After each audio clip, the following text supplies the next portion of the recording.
आज हम फिजिक्स में फर्स्ट लेसन प्रकाश परावर्तन के बारे में बता रहे हैं, यानी दर्पण के बारे में। ध्यान से देखिएगा। मेरा YouTube channel Nitish Ranjan classes है। आप सभी स्टूडेंट इस यूट्यूब चैनल पर जुड़े और देखें। आगे हम बताने जा रहे हैं कि जब हम वस्तु को दर्पण में कहाँ रखें कि प्रतिबिंब कहाँ बनेगा। हम बारीकी से बताने जा रहे हैं, ध्यान से देखिएगा। बाबू आप बताते हैं, जब हम वस्तु को अनंत पर रखते हैं तो उसका प्रतिबिंब कहाँ बनता है, जो चित्र के माध्यम से बता रहे हैं। देखिएगा, जब हम वस्तु को आगे पार लेते हैं अवतल दर्पण पार लेते हैं।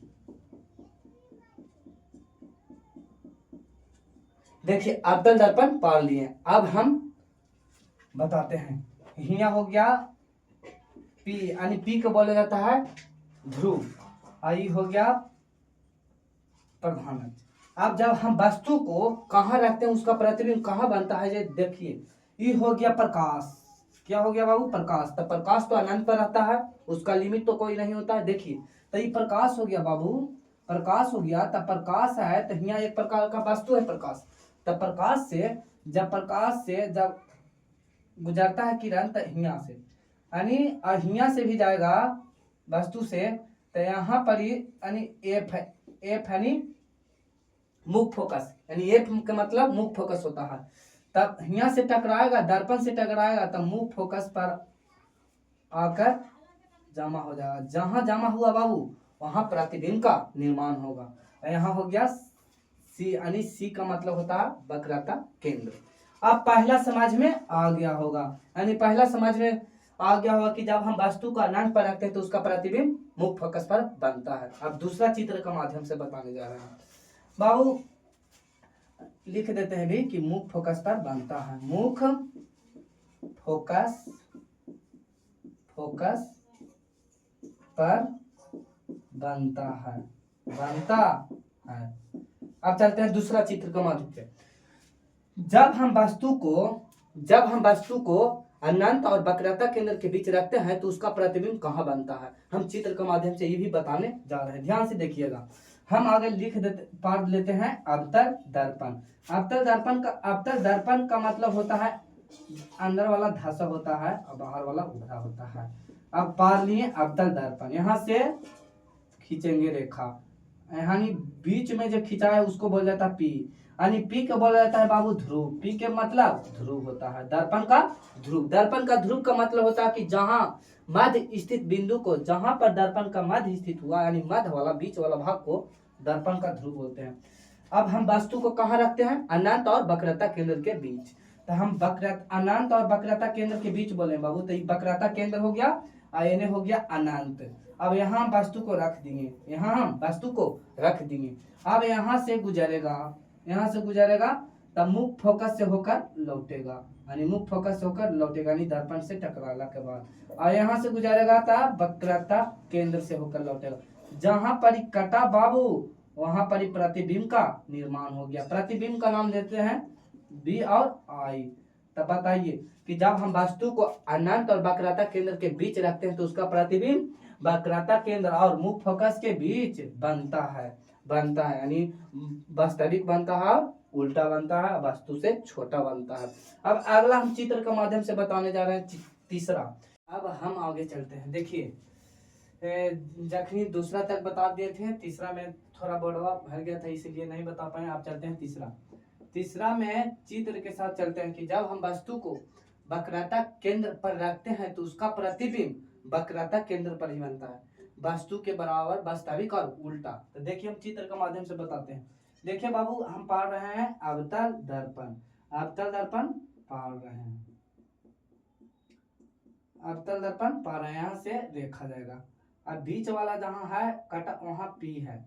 अब देखिए कि हम वस्तु को कहाँ रख रहे हैं? वक्रता केंद्र पर। तो हम वस्तु को वक्रता केंद्र पर रख दिए तो यहाँ से यहाँ जाएगा, दर्पण से टकराला के बाद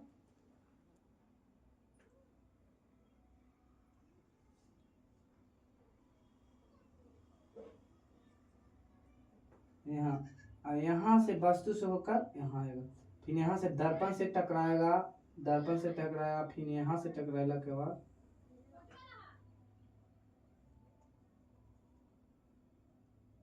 डॉट डॉट में बना दो रे। यहाँ थोड़ा चित्र बारे में, यहाँ पर ही वस्तु का निर्माण हुआ, यहाँ पर ही वस्तु का निर्माण हुआ, नहीं वस्तु के बराबर। अब हम अगला चलते लिख देते हैं वस्तु के बराबर और वास्तविक और उल्टा, और वास्तविक उल्टा। चित्र थोड़ा अच्छी हो गया था, मिस्टेक। अब आगे चलते हैं चौथा में। जब हम वस्तु को यहाँ पर रखें, अब रखते हैं वस्तु को वक्रता केंद्र और मुख्य फोकस के बीच।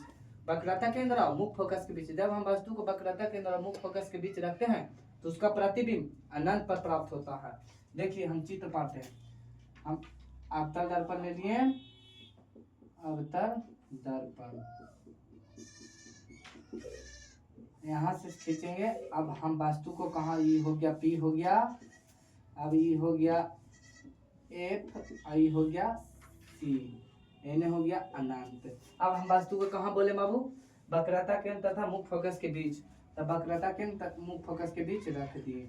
मुख्य फोकस के बीच रखे तो यहाँ से गेला के बाद वस्तु मुख्य फोकस होकर लौटेगा। अब देखिए यहाँ से वस्तु चल गया ना बाबू। अब देखिए कि यहाँ से जाएगा और ध्रुव से होकर जहां पर कटेगा वहां पर वस्तु का निर्माण होगा। यहाँ पर कटा बी और आई था मुख्य फोकस के बीच, तो उसका प्रतिबिंब अनंत पर प्राप्त हुआ, यानी वस्तु से बाहर वास्तविक और प्राप्त हुआ, यानी वस्तु से बाहर वास्तविक और उल्टा, वस्तु से बाहर और वास्तविक और उल्टा। अब हम चलते हैं चौथा चित्र बता दिया। अब चलते हैं पांचवा में क्या कहता है बाबू, पांचवा में क्या कहता है कि जब हम वस्तु को मुख्य फोकस पर रखते हैं तो उसका प्रतिबिंब कहाँ बनता है। तो जब हम वस्तु को मुख्य फोकस पर रखते हैं तो उसका प्रतिबिंब अनंत पर बनता है। देखिए अनंत पर कैसे बनेगा, हम अवतल दर्पण चित्र लेते हैं, अवतल दर्पण हम पार लेते हैं, ये अवतल दर्पण हो गया, यहाँ से प्रधान। अब देखिए यहाँ पर P हो गया, यहाँ पर P हो गया, नहीं ध्रुव हो गया। P का मतलब होता है ध्रुव। अब रखते हैं वक्रता केंद्र, यहाँ हो गया, यहाँ F हो गया, यानी F को बोला जाता है मुख्य फोकस। हम कौन सी बोले बाबू कि हम मुख्य फोकस पर रखते हैं तो उसका प्रतिबिंब अनंत पर बनता है। तो हम वस्तु को कहाँ रख रहे हैं, मुख्य फोकस पर, मुख्य फोकस पर रख दिए। आप बताइए कि यहाँ से होकर लौट जाएगा, यानी मुख्य फोकस पर लौट गया ना बाबू। यहाँ से गेला के बाद ध्रुव से होकर, यानी देखिए अनंत पर बन रहा है। जब हम वस्तु को मुख्य फोकस पर रखते हैं तो उसका प्रतिबिंब अनंत पर प्राप्त होता है, यानी उसका लिमिट नहीं कि कैसा बनेगा।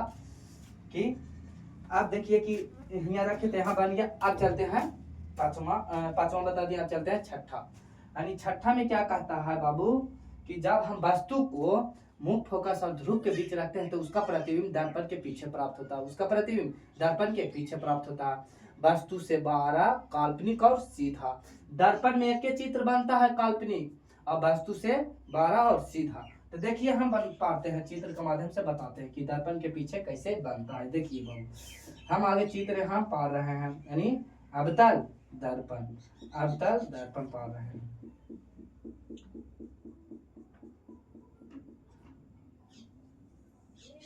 अवतल दर्पण पा दिए। यहाँ पर ही है ध्रुव, यानी ध्रुव। अब यहाँ पर ही हम दे देते हैं बाबू, यहाँ पर ही लिख देते हैं F, और यहाँ हो गया C, यानी वक्रता केंद्र F है। F का मतलब मुख्य फोकस। अब हमको क्या बोले कि मुख्य फोकस और ध्रुव के बीच रखते हैं तो उसका प्रतिबिंब कहाँ बनता है। तो देखिए वस्तु को हम रख रहे हैं मुख्य फोकस और ध्रुव के बीच रख दिए, मुख्य फोकस और ध्रुव के बीच रख दिए। अब यहाँ से होकर वस्तु टकराइला के बाद यहाँ से गुजर जाएगा बाबू। अब क्या कहता है कि अब यहाँ से जाएगा, अब यहाँ से जाएगा। चित्र थोड़ा थी बोर्ड पर है तो गड़बड़ा रहा है, कॉपी में अच्छा से पढ़िएगा आप लोग। अब देखिए कि यहाँ से गेला के बाद यहाँ से जाएगा डॉट डॉट में, dot dot dot dot dot dot dot dot dot dot, फिर ये वाला मिलेगा dot dot dot dot dot dot dot dot dot. और जहां पर ही बाबू काटा, जहां पर ही काटा वहां पर ही प्रतिबिंब का निर्माण हो गया, जहां पर ही काटा वहां पर ही प्रतिबिंब का निर्माण हो गया। प्रतिबिंब का नाम दे देते हैं बी और आई। देखिए हम क्या बताएं कि जब हम वस्तु को मुख्य फोकस और ध्रुव के बीच रखते हैं तो उसका प्रतिबिंब दर्पण के पीछे प्राप्त होता है। वस्तु से बाहर काल्पनिक और सीधा। आप लोग समझ चुके हैं।